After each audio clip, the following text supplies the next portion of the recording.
ये कहानी अलीगढ़ से आई थी मेरे पास। अलीगढ़ में एक चर्च कंपाउंड है, थोड़ा शहर से बाहर हुआ करता था, लेकिन जब शहर डेवलप हुआ, शहर बढ़ा, तो ये चर्च कंपाउंड थोड़ा अंदर आ गया।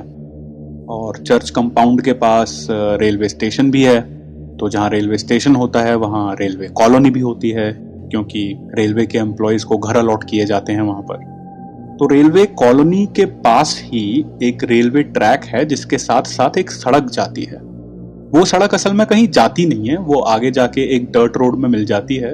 लेकिन होता है ना, कई बार पीडब्ल्यूडी प्लान करती है लेकिन वो प्लान्स पूरे नहीं हो पाते हैं। उस सड़क का सीन कुछ ऐसा है कि सड़क के राइट में एक रेलवे ट्रैक है और लेफ्ट में जंगल है, और वो सड़क रेलवे कॉलोनी से शुरू होकर, जैसा मैंने बताया, 2-3 किलोमीटर तक चलकर सीधा डर्ट रोड में चली जाती है। तो उस सड़क पर कोई नहीं मिलता, उस सड़क पर सिर्फ वो लोग मिलते हैं जो रेलवे कॉलोनी में या उसके बहुत ही पास रहते हैं, जॉगिंग करने निकलते हैं, वही लोग वहां पर मिलते हैं। तो ऐसे ही एक शख्स की कहानी है जिसका नाम राकेश था। राकेश नया नया रेलवे कॉलोनी में रहने आया था। अब उसकी जॉब लगी थी या ट्रांसफर हुआ था ये मुझे याद नहीं। तो होता यह है कि सर्दियों के दिन हैं और राकेश को लगता है कि भाई थोड़ा फिटनेस पे ध्यान देना चाहिए। तो वो रोज शाम को अपने ऑफिस से, मतलब रेलवे स्टेशन से घर आने के बाद वॉक पर निकल जाता था। तो 2 या 3 दिन ही हुए हैं उसको वॉक करते करते, और राकेश इसी तरह चला जा रहा है। तो वो क्या देखता है कि उस सड़क पर थोड़ी दूर उससे पेड़ के नीचे एक छोटा सा बच्चा खड़ा है, 6 या 7 साल का। और वो बच्चा बड़ा परेशान दिख रहा है, हल्का हल्का रुआंसा हुआ पड़ा है। तो राकेश उसके पास जाता है। राकेश उससे पूछता है कि बेटा तुम यहाँ क्या कर रहे हो, तुम्हारे मम्मी पापा कोई है यहाँ पे आसपास? लड़का रोकर कहता है कि अंकल मैं खो गया हूँ, मेरा घर थोड़ी दूर आगे ही है। अब राकेश सोचता है कि भाई मैं तो उधर जा ही रहा हूँ, जहाँ इस बच्चे का घर होगा मैं इसे ड्रॉप कर दूंगा वहां पर। तो राकेश कहता है ठीक है बेटा, तुम मेरे साथ चलो और मैं तुम्हें घर छोड़।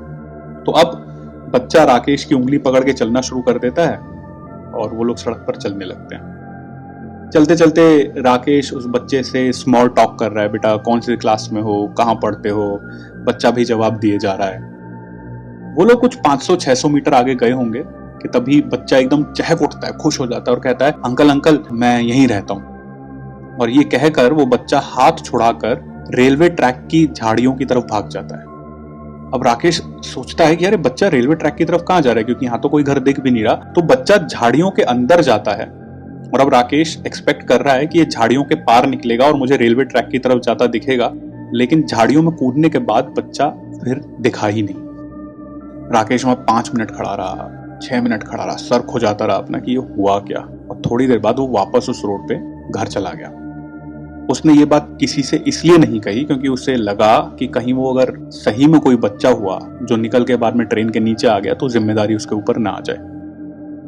उसने उस रोड पर जाना बंद कर दिया। सर्दियां बीती, गर्मियां आई, बरसात हुई और फिर सर्दियां आ गई। राकेश उन सब चीजों को भूल चुका था और उसके सर पे फिर से फिटनेस का भूत सवार हुआ कि भाई हेल्थ वेल्थ बनानी है, चलो जॉगिंग शुरू करेंगे।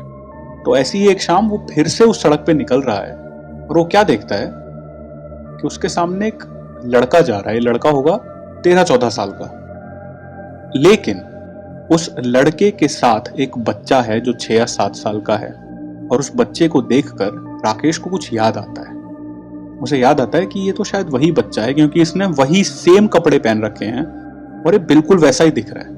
राकेश ये सब सोच रहा है कि वो बच्चा पीछे पलटता है, राकेश की तरफ देखता है, स्माइल करके वापस मुड़ता है और उस लड़के के साथ जिसका उसने हाथ पकड़ रखा है बातें करता हुआ आगे चला जाता है। राकेश अपने घर चला गया और उसके बाद ही मेड श्योर कि वो उस रोड पे शाम के वक्त कभी ना जाए।